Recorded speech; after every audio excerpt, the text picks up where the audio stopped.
శ్రీవారి శోభను మరింత పెంచేలా క్షేత్రంలో అభివృద్ధి పనులు చేస్తున్నట్లు డిప్యూటీ సీఎం దేవాదాయ శాఖ మంత్రి కొట్టు సత్యనారాయణ, హోంమంత్రి తానేటి వనిత వెల్లడించారు.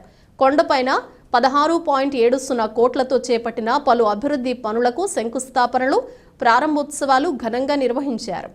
అందులో ముఖ్య అతిథులుగా పాల్గొన్న మంత్రి కొట్టు, రాష్ట్ర హోంశాఖ మంత్రి తానేటి వనితలు ధర్మ అప్పరాయ నిలయంపై 10 కోట్ల వ్యయంతో 2వ అంతస్తులో సూట్ రూముల నిర్మాణానికి, అలాగే పార్కింగ్ ప్రాంతంలో 6.30 కోట్ల వ్యయంతో రిటైనింగ్ వాల్ నిర్మాణానికి వారు శంకుస్థాపనలు చేశారు. అదేవిధంగా స్వామివారి నిత్య కళ్యాణ మండపం పక్కన ఒక దాత 40 లక్షలతో నిర్మించిన సహస్ర దీపాలంకరణ సేవ మండపాన్ని ప్రారంభించారు.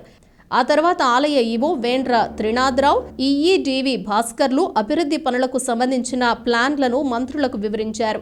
రాష్ట్ర ఫైనాన్స్ కార్పొరేషన్ డైరెక్టర్ చెలికాని రాజబాబు, జడ్పీటీసీ చిగురుపల్లి శామ్యల్, ఆలయ అనువంశిక ధర్మకర్త ఎస్వి నివృత్తరావు, ట్రస్ట్ బోర్డు సభ్యులు పెద్దిరెడ్డి పద్మజాజ్యోతి, మానుకొండ సుబ్బారావు, ఆచంట అనసూయ, తానంకి గంగరాజు తదితరులున్నారు.